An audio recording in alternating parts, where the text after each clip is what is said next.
نبھانا یہ بھی اللہ کا تقوی اختیار کرنے کی بات ہے. اسی بات کو جو ہے جب خطبے کی آیات پڑھی جاتی ہیں تو اس میں بھی یہی بات آتی ہے کہ اللہ تعالیٰ نے وہاں پہ بھی فرمایا کہ جو ہے اللہ تعالیٰ کا تقوی اختیار کرو، کیونکہ جب اللہ کا تقوی اختیار انسان کرتا ہے تو اس کو مطلب لوگوں کے حقوق بھی نبھانے کا اس کو پتہ چل جاتا ہے.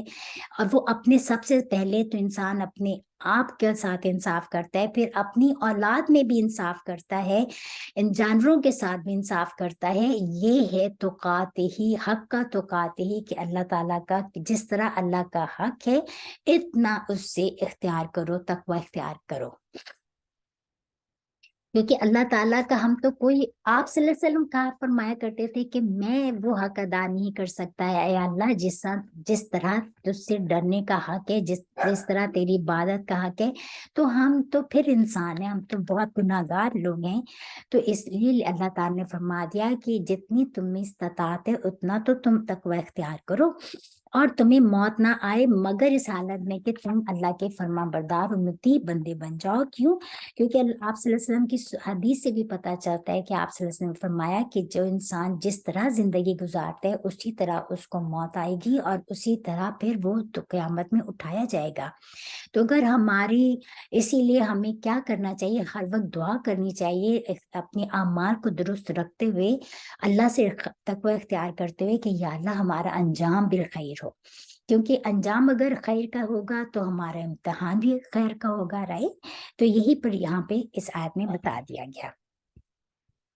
پھر کیا حکم دیا گیا؟ وَاعْتَصِمُوا، اور پکڑ کے رکھو. تو آج سے اس آیت سے ہمارے لیے کیا لیسن ہے کہ ہم نے اپنے اوپر آج سے پہرا بٹھا لینا ہے کہ میں نے کس طرح اللہ تعالیٰ سے ڈرنا ہے، میں کون سی چیز ہے جو میں نے اپنا اختیار کرنی ہے کہ اللہ تعالیٰ جو مجھے ہر وقت مجھے دیکھ رہا ہے، میں نے اپنی زبان کو بھی اس چیزوں سے محفوظ رکھنا ہے کہ جس سے اللہ تعالیٰ کا عذاب کی میں مستحق نہ ہو جاؤں، کہ دوسروں کو ایذا نہ پہنچاؤں. اپنے اعمال بھی اس طرح رکھنے ہیں. ٹھیک ہے.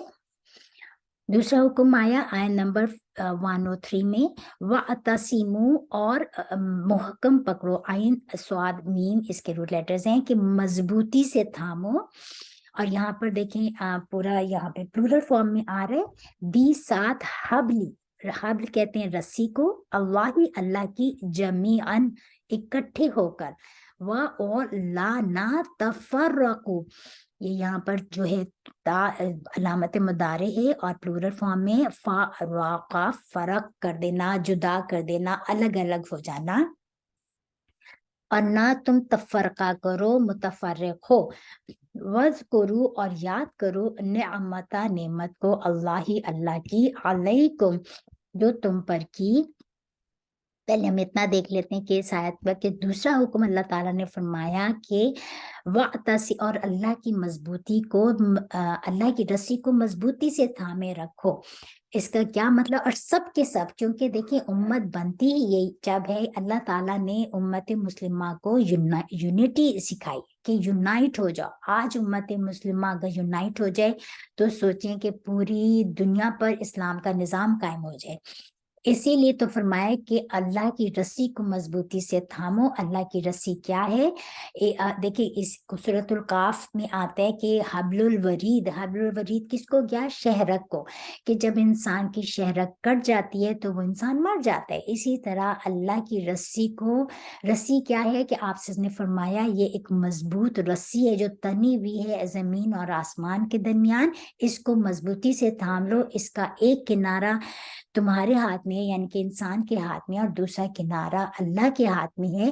جو اس رسی کو مضبوطی سے تھامتا ہے تو اللہ تعالیٰ نے ابھی پیچھے بھی پڑھا کہ اللہ تعالیٰ فرماتے ہیں کہ میں اس کو اپنی طرف کھینچ لیتا ہوں اور میں اس کو تھام لیتا ہوں.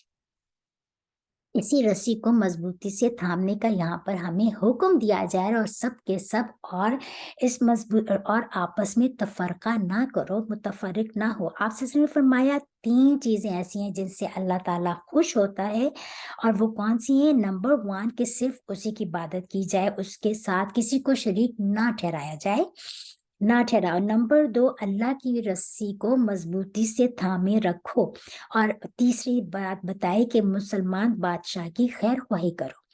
اللہ کی رسی کو مضبوطی سے تھامنے سے کیا مراد ہے کہ قرآن اور سنت، یہ آپ صلی اللہ علیہ وسلم نے فرمایا کہ قرآن جو ہے یہی ایک مضبوط رسی ہے جس کو تھامے رکھو، اور رسول صلی اللہ علیہ وسلم کی سنت کو تھامے رکھو. جو ان رسی کو مضبوطی سے تھامے گا اللہ تعالیٰ اس کو ہمیشہ اپنا سیو کر لے گا، بچا لے گا. ٹھیک ہے. اور اس میں پھر 3 باتیں آپ صلی اللہ علیہ وسلم نے فرمائی ایسی ہیں جس سے اللہ تعالیٰ ناخوش ہوتے ہیں، اور وہ 3 چیزیں کیا ہیں؟ نمبر 1 بحث و مباحثہ کرنا، فضول باتیں کرنا. نمبر 2 کثرت سوال کرنا، یعنی کہ اللہ تعالیٰ کو پسند نہیں ہے اس اسلام میں کہ بیجا سوال کیے جائیں. اور نمبر 3 بربادی مال، کیونکہ مال کی بربادی اسراف کرنا. کیونکہ مال بھی اللہ تعالیٰ کی نعمت ہے. تو ان چیزوں کو کہا گیا. اور پھر فرمایا کہ سب کے سب، کیونکہ یونٹی میں ہی برکت ہے. دیکھیں ایک گھر میں بھی یونٹی ہو تو اس میں بھی برکت ہے، اور جب پوری امت میں یونٹی ہو تو اس میں کتنی برکت ہوگی. وَلَا تَفَرَّقُوا، اور نہ تم تفرقہ کرو، نہ تم جدا جدا ہو جاؤ. کہ جب انسان جدا جدا ہوتا ہے ایک تو اس میں یونٹی ختم ہو جاتی ہے. رائٹ.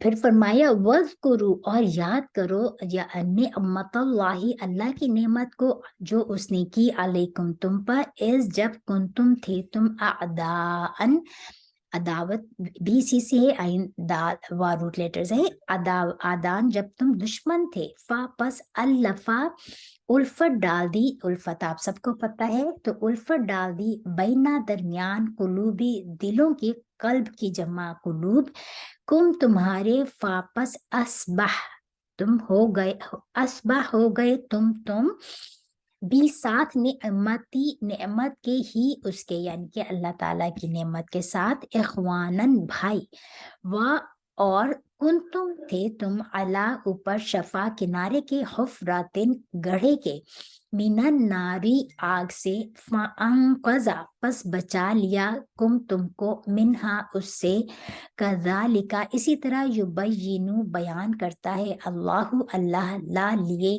تمہارے، آیات ہی اپنی، لعلکم تاکہ تم، تہتدون ہدایت پاؤ.